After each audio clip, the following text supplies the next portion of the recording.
There is a pattern that has destroyed every major empire in history.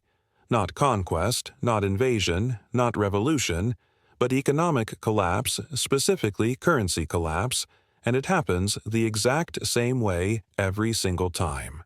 Rome, the empire that ruled the known world for 5 centuries, collapsed when its currency became worthless. Spain, which controlled more gold and silver than any nation in history, went bankrupt repeatedly until its empire dissolved. Britain, which dominated global trade for 200 years, lost its empire within a decade after its currency collapsed. 4 times in recorded history, a dominant empire has followed this exact pattern: military overextension, unsustainable spending, currency debasement or money printing, inflation, loss of confidence, collapse. And every time, the people in power believed they were different, that their empire was special, that the old rules didn't apply to them. They were wrong every single time. And right now, in 2025, the United States is following that exact same pattern, step by step, warning sign by warning sign. The only question is whether we're near the beginning, the middle, or the end. This is the story of how empires destroy themselves through their own currency, how it happened to Rome, Spain, and Britain, and why every warning sign says it's happening again. Let's start with Rome, the empire that dominated Europe, North Africa, and the Middle East for over 500 years. At its peak, Rome controlled 60 million people across 3 continents. Its military was unmatched. Its infrastructure was the most advanced on Earth. Its currency, the denarius, was trusted everywhere from Britain to Egypt. The denarius was a silver coin introduced in February. It contained about 4.5 grams of pure silver. For centuries, it held its value because the Roman government maintained its purity. When you received a denarius, you knew exactly what you were getting. Pure silver, real value. This created trust, and trust allowed Rome to fund its expansion, pay its soldiers, and build its infrastructure. But empires are expensive. Every generation, Rome's borders expanded. Every expansion required more soldiers, more forts, more roads, more administration, and eventually, more money than Rome actually had. So they did what every empire does when it spends more than it earns. They debased the currency. Emperor Nero, ruling from 54 to 68 AD, was the first to significantly reduce the silver content of the denarius. He needed to fund his lavish lifestyle and expensive military campaigns. So he ordered the mints to reduce the silver content from 100% to 90%. That extra 10% was pure profit for the emperor. He could mint 11 coins with the silver that used to make 10, meaning more coins in circulation with the same amount of silver. That's inflation. But 90% silver was still substantial. The real destruction came later. By the time Emperor Caracalla ruled in February, the denarius was down to 50% silver, half real value, half base metal. By February, under Emperor Gallienus, it had fallen to just 5% silver. A coin that was once pure silver was now 95% worthless metal with a thin silver coating. Think about what that means. If you were a Roman soldier in February receiving your pay in denarii, you were being paid in coins worth 1/20th of what soldiers earned 2 centuries earlier. The government told you nothing had changed. The coins still said denarius. They still had the emperor's face. But the purchasing power had collapsed. Prices exploded. What cost 1 denarius in February cost 50 denarii by March. Farmers stopped selling food for coins and demanded barter instead. Soldiers refused to fight unless paid in gold or goods. Tax collectors couldn't collect taxes because the currency was worthless. The entire economic system seized up, and here's the key. This wasn't caused by foreign invasion. Rome's borders were still defended. This wasn't caused by plague or natural disaster. This was self-inflicted. The Roman government destroyed its own currency to fund spending it couldn't afford. And when the currency died, the empire died with it. By April, the Western Roman Empire officially collapsed. Not because Germanic tribes were stronger, but because Rome couldn't pay its armies anymore, couldn't fund its administration, couldn't maintain its infrastructure. The currency had been debased into irrelevance, and everything built on that currency collapsed. The pattern: military expansion, unsustainable spending, currency debasement, inflation, loss of economic function, collapse. Rome proved the pattern, and every empire since has repeated it. Now let's jump forward 12 centuries. Spain, 1500s. The Spanish Empire is just beginning its golden age. Christopher Columbus has opened the New World. Hernán Cortés has conquered the Aztecs. Francisco Pizarro has conquered the Incas. And Spain now controls the richest territories on Earth. In 1545, Spanish explorers discovered the Cerro Rico mountain in Potosí, in what is now Bolivia. This isn't just a silver mine. It's the largest silver deposit ever discovered. For the next century, Potosí will produce nearly half of the world's silver, millions of pounds of it. Ships loaded with silver cross the Atlantic, filling Spanish coffers with wealth beyond imagination. Spain mints the silver into coins. The Spanish dollar becomes the first true global currency. It's used from Europe to Asia. It's trusted, it's pure, and there's an endless supply of it. Spain becomes the richest, most powerful empire on Earth. At its peak, the Spanish Empire controls territories on every inhabited continent. The sun never sets on Spanish holdings. And then, exactly like Rome, they destroy themselves because there's a paradox with money. More money doesn't make you richer if everyone has more money. When Spain floods Europe with silver, prices rise. What cost 1 silver coin in 1500 costs 10 coins by 1600. The silver hasn't become less pure, there's just vastly more of it. That's inflation. Spain is importing so much silver that it's destroying the value of silver itself. And worse, Spain is producing anything. They're not building industries. They're not innovating. They're just extracting wealth from the colonies and spending it on wars, palaces, and luxury goods imported from other countries. The silver flows in from the Americas and flows right back out to France, England, and the Netherlands to pay for goods Spain doesn't produce itself. By the late 1500s, Spain's kings are drowning in debt. King Philip II, ruling from 1556 to 1598, inherits massive debt from his father, Charles VI, 6 million ducats in debt, and rather than cut spending, Philip borrows more. He fights wars on multiple fronts, against the Ottoman Empire, against Protestant rebels in the Netherlands, against England. And when the debt becomes unpayable, he defaults. In 1557, Philip II declares bankruptcy and suspends all debt payments. This is the first sovereign default in modern history, but it's not the last. Spain defaults again in 1560, again in 1575, again in 1596, 4 defaults in 40 years. Despite controlling half the world's silver production, Spain can't pay its debts. Each default destroys trust. Lenders refuse to lend to Spain. Interest rates on Spanish debt skyrocket, and the government responds by debasing the currency. They start minting coins with less silver. They introduce copper coins that are supposed to be worth as much as silver coins. Nobody believes it. The currency loses credibility. By the 1600s, Spain is in terminal decline. The military can't be funded. The colonies begin to break away. And when the 30 Years' War ends in 1648, Spain signs the Peace of Westphalia, which marks the beginning of the end. By 1700, the Spanish Empire is essentially over. The country that once controlled the world's wealth had spent and borrowed itself into irrelevance. The pattern again: massive wealth influx, government overspending, excessive borrowing, currency inflation, repeated defaults, loss of confidence, collapse. Spain proved that even endless resources can't save an empire from fiscal mismanagement.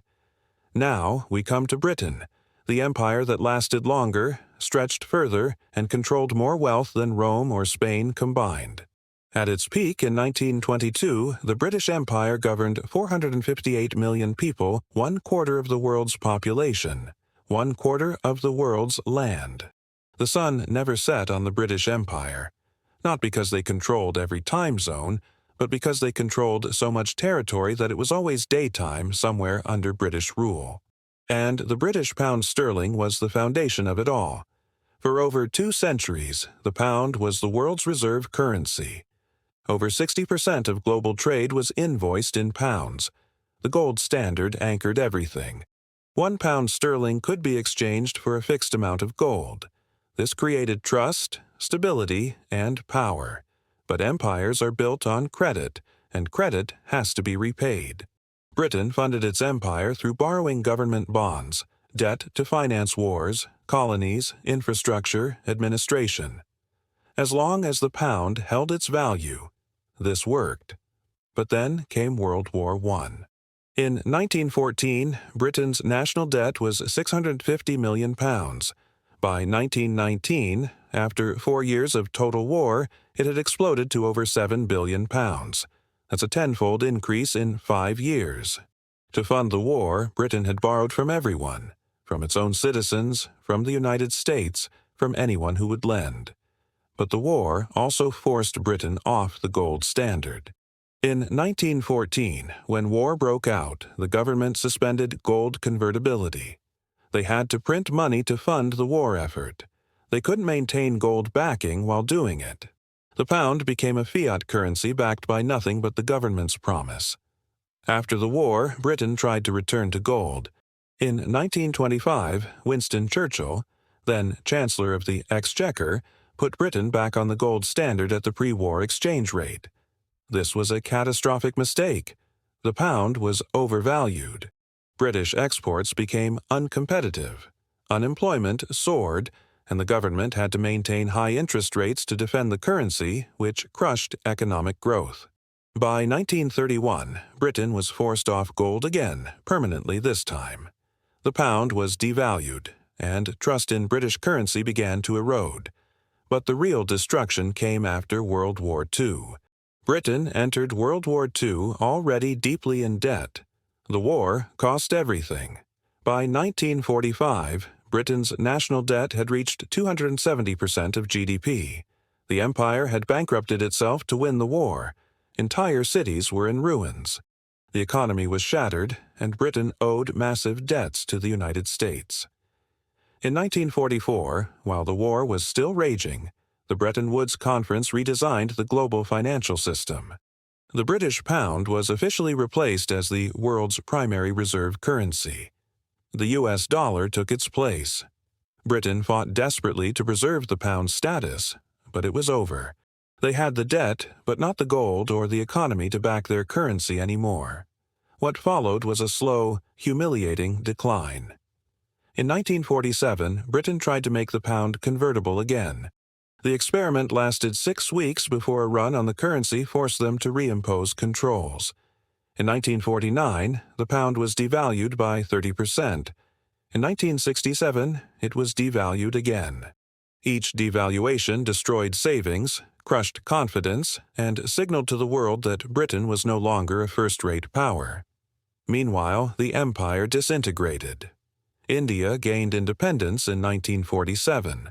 Egypt nationalized the Suez Canal in 1956, and Britain's military response was a humiliating failure. Colony after colony broke away, not because they were conquered by outside forces, but because Britain could no longer afford to maintain them. By the 1970s, Britain was on the verge of becoming a failed state. Inflation hit 25%. The government went begging to the IMF for a bailout. The pound, which had once been the world's reserve currency, was now a symbol of decline. The empire that controlled 1/4 of the earth had lost it all within 30 years, not through military defeat, but through currency collapse and debt.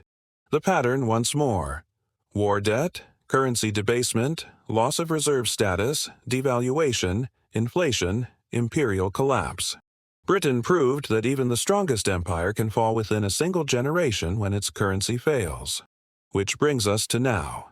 The United States, the current empire, the current reserve currency, and every single warning sign that destroyed Rome, Spain, and Britain is flashing red.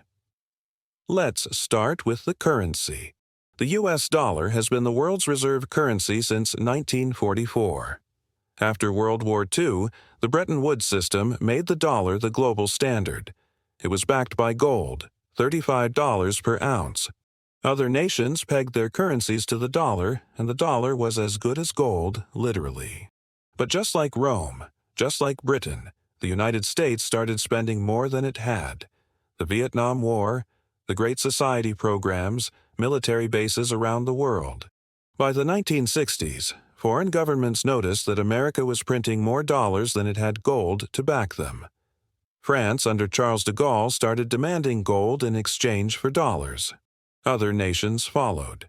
The gold was leaving Fort Knox. The bluff was being called. In 1971, President Nixon closed the gold window. No more gold backing. The dollar became a pure fiat currency, just like the debased Roman denarius, just like the pound after 1931, backed by nothing but trust and the government's promise. At first, it seemed fine. The petrodollar system established in the 1970s created artificial demand for dollars because oil was priced in dollars globally. But the spending never stopped. The debt kept growing. In 1980, U.S. national debt was $900 billion. By 2000, it was $5.6 trillion. By 2020, it was $27 trillion. Today, in 2025, it's over $36 trillion. That's a 40-fold increase in 45 years, and it's accelerating. But the debt is only part of the story. Like Rome debasing the denarius, like Spain flooding the world with silver, the United States is printing money. Since 2008, the Federal Reserve has created trillions of dollars from nothing quantitative easing, they call it, necessary to stabilize the economy. During COVID, they printed over $4 trillion in 2 years, more money created than in the previous century combined. And just like every empire before, they told us it wouldn't cause inflation, that modern economics had solved the old problems, that we were different. We're not. Inflation hit 9% in 2022. Real inflation, the prices you actually pay for food, housing, healthcare, is far higher. The dollar is being debased, slowly at first, but the pattern always accelerates. And just like Britain, the United States is losing reserve currency status. In 2000, over 70% of global reserves were held in dollars. Today, it's 58% and falling. The BRICS nations, Brazil, Russia, India, China, South Africa, and new members, are actively building alternatives. They're trading in local currencies, creating new payment systems, reducing dollar dependence. China and Russia are buying gold aggressively. Central banks worldwide are diversifying out of dollars. The world is preparing for the dollar to lose its dominance, just like they prepared for the pound to fall. The pattern is unmistakable. And here's the most dangerous part. The United States has the same problem Rome had: military overextension. The U.S. maintains nearly 800 military bases in over 70 countries. The defense budget is over $800 billion annually. Wars in Iraq and Afghanistan cost over $8 trillion. The empire is expensive, and it's being funded with debt and printed money. Just like Rome couldn't pay its legions in debased coins, just like Spain couldn't fund its military after repeated defaults, just like Britain couldn't maintain its empire after currency collapse, the United States is running out of time. So let's identify the pattern, because once you see it, you can't unsee it. Every empire that has collapsed economically followed the same sequence. Not similar, identical. Stage 1. Dominance. The empire is at its peak. Military strength, economic power, currency trust. Rome with the denarius, Spain with the dollar, Britain with the pound, America with the dollar. At this stage, the currency is backed by something real: gold, silver, trust built over generations. The empire seems invincible. Stage 2. Overextension. The empire expands beyond its means. More territory, more military commitments, more promises to citizens. Rome expanded across 3 continents. Spain tried to control every ocean. Britain colonized a quarter of the world. America maintains bases on every continent. The costs become unsustainable. Stage 3. Deficit spending. The empire spends more than it earns. At first, this is manageable. They borrow, they issue bonds. They promise to repay. But the deficits become structural, permanent. Rome needed to pay its legions. Spain needed to fund its wars. Britain needed to finance 2 world wars. America runs trillion-dollar deficits annually, even during growth. Stage 4. Currency debasement. The empire can't borrow enough, can't tax enough, so they debase the currency.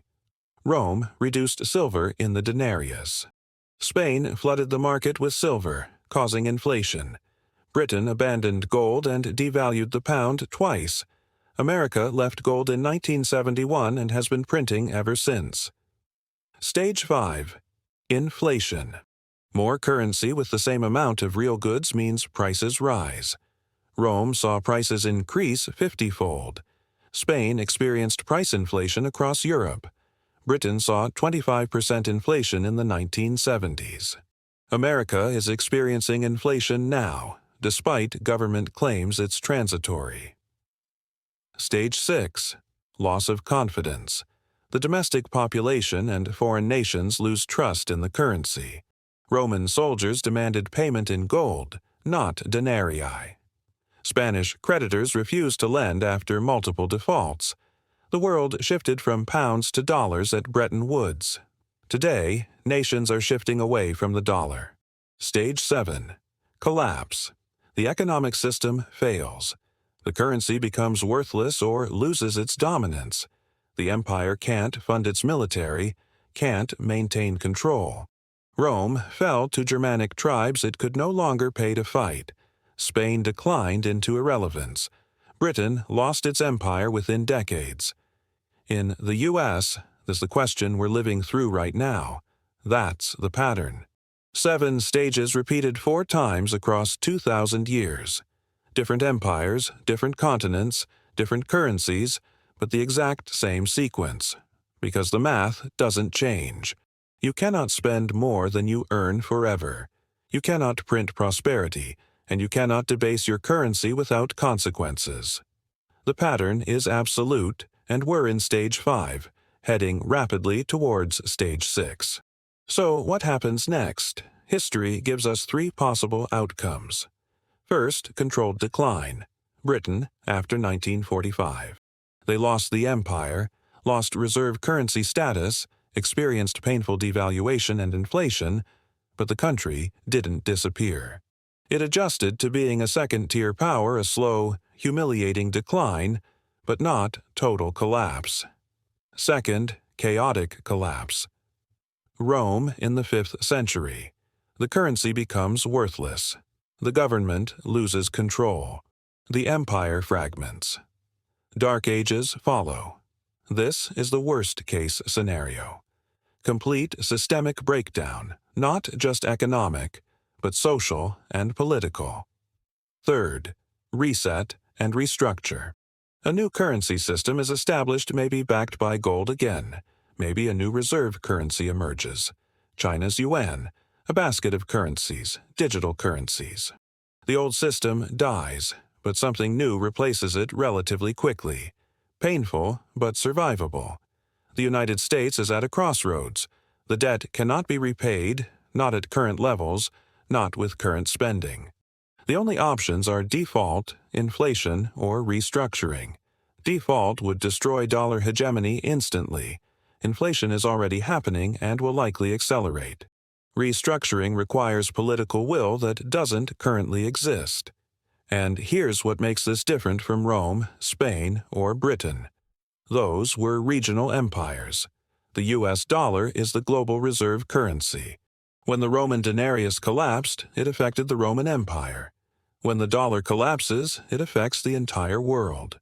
Every central bank, every trade agreement, every financial market, the interconnected global economy amplifies both the impact and the chaos. But the pattern says it's coming, not because of prediction, but because of precedent. 4 empires, 4 currency collapses, 4 identical sequences. The math of empire is unforgiving. You can delay it. You can deny it, but you cannot avoid it. Rome debased its currency to pay its legions. The denarius died. The empire fell. Spain flooded the world with silver. Inflation destroyed its wealth. The empire declined. Britain borrowed to fight 2 world wars. The pound collapsed. The empire dissolved. And now the United States prints trillions, runs endless deficits, and believes it's different. It's not different. The pattern doesn't care about American exceptionalism. It doesn't care about military strength or technological advancement. The pattern is economic, and economic laws are as absolute as physical laws. You cannot print wealth.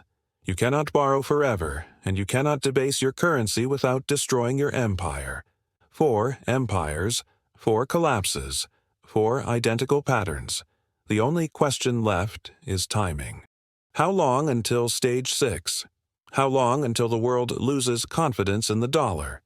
How long until the American empire follows Rome, Spain, and Britain into the history books? The pattern says we're close. The debt says we're close. The money printing says we're close. And history, which has watched this exact sequence destroy 4 empires before, says the ending is inevitable.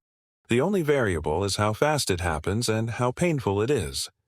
If this gave you a new perspective, subscribe, because when the pattern completes, you'll want to understand what happened and why. History has the answers, and the pattern never lies.